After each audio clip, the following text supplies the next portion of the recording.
Welcome back to 504 Road Trips. In today's video, we continue north on US-1, also signed as Florida State Road 5, along Phillips Highway, starting at mile 490.4 here in Jacksonville in Duval County. Even though Jacksonville and Duval County consolidated their governments in 1968, Duval County still includes independent municipalities like Jacksonville Beach, Atlantic Beach, Neptune Beach, and Baldwin, so county and city population totals don't match exactly. Jacksonville has an estimated population of 1,009,833 as of 2024, while Duval County is estimated at 1,055,159 as of 2024.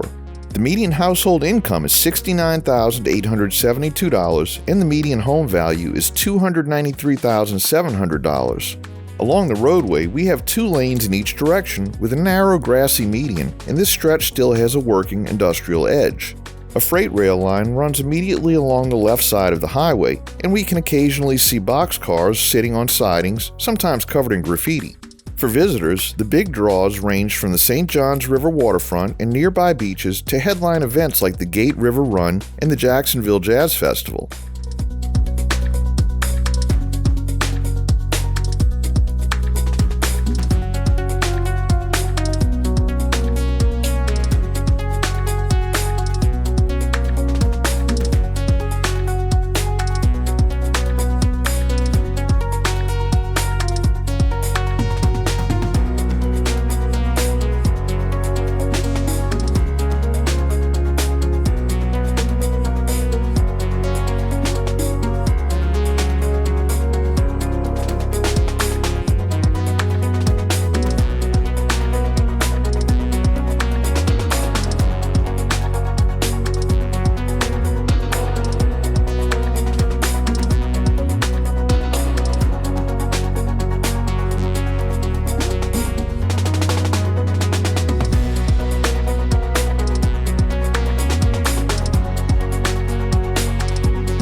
Coming up, we're approaching Interstate 295, the Jacksonville Beltway. This interchange is a parclo, a partial cloverleaf style layout that mixes loop ramps with signalized ramps to handle heavy turning movements without needing a massive full cloverleaf. As we roll into the junction, US-1 briefly widens with extra lanes and turning lanes, so through traffic can keep moving while drivers take the ramps. The frontage gets noticeably more commercial here, with car dealerships and service businesses clustered right where traffic wants to be. I-295 is the big bypass around town. One direction swings toward Orange Park and the Buckman Bridge over the St. Johns River, while the other side wraps toward Arlington and the north side, tying in with routes like I-95 and I-10 for longer distance travel.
Just ahead we reach State Road 115, Southside Boulevard, and this is its southern terminus at US-1. Southside Boulevard runs north through the south side toward Beach Boulevard and the Arlington Expressway, so it's one of the major spines for commuting and shopping. Right after the intersection, the Avenues Mall is off to our right. It's a two-level regional mall that opened in 1990 with about 1.1 million square feet of retail and roughly 138 stores, anchored by Belk, Dillard's, and JCPenney's, plus a big mix of dining and national chains that make this one of Jacksonville's major shopping hubs. A moment later, we'll meet Interstate 95 at a partial cloverleaf-style interchange that keeps the heaviest movements flowing, while other turns filter through ramps and signals. I-95 runs south towards St. Augustine and Daytona Beach and north towards Savannah, and is part of the I-95 series we've covered before. After we clear the interchange, Phillips Highway continues to feel like a busy arterial that just happens to carry US-1.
Now that we're past the I-295 area, the commercial frontage thins out for a bit.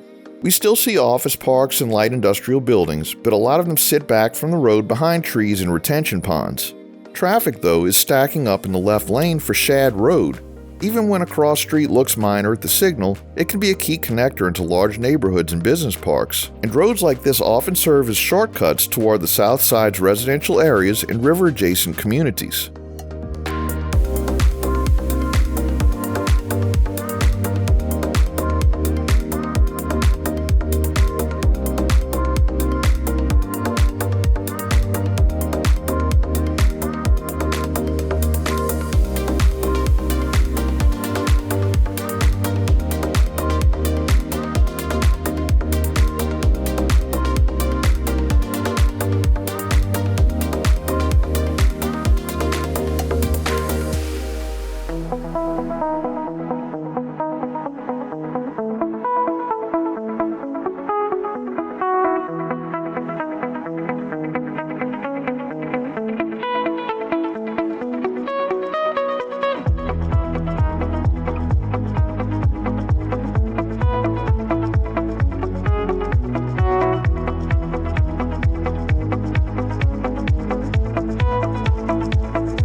US-1 continues north with 2 lanes in each direction, but we're getting deeper into a busier commercial strip now. The wooded gaps get smaller, the signage gets denser, and the turning lanes become more frequent as driveways and cross streets stack up. Even when the travel lanes stay at 2 and 2, the corridor keeps adding just enough pavement at intersections to keep turning traffic from backing up the through lanes. Phillips Highway is named for Judge Henry Bethune Phillips, an early leader in Florida's road building, so it fits that this stretch still reads like a long-distance route, even while it functions as a city arterial. And with that rail line running alongside, we're traveling next to part of Florida's East Coast Railway corridor, with Bowdoin Yard and related rail facilities nearby in this part of Jacksonville.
Here comes State Road 152, Baymeadows Road. This is a major east-west connector across the south side, linking areas around San Jose Boulevard on the west with the I-295 side of town to the east. Baymeadows is one of those Jacksonville corridors where hotels, offices, and shopping centers pile up fast, so the intersection with US-1 is built to handle a lot of turning traffic. This is also where we can really see the strategy of the roadway design. The main line stays steady for through drivers, but turning lanes appear almost whenever they're needed, because so many trips here are short hops between business parks, shopping centers, and nearby neighborhoods.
Up next is the western terminus of State Road 202, better known as J. Turner Butler Boulevard, or JTB.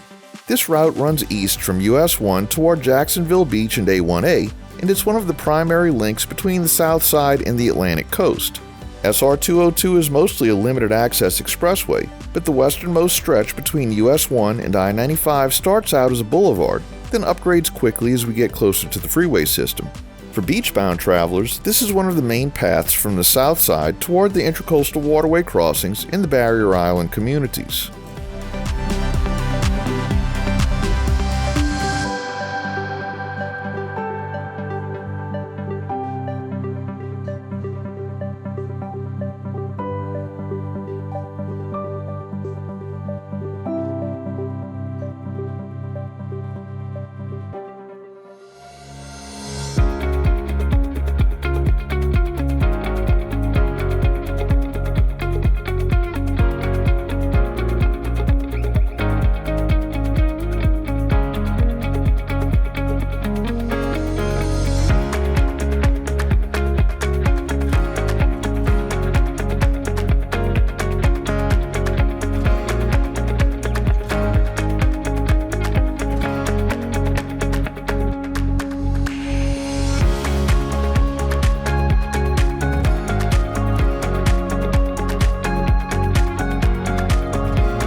That brings us to University Boulevard, where State Road 109 crosses Phillips Highway.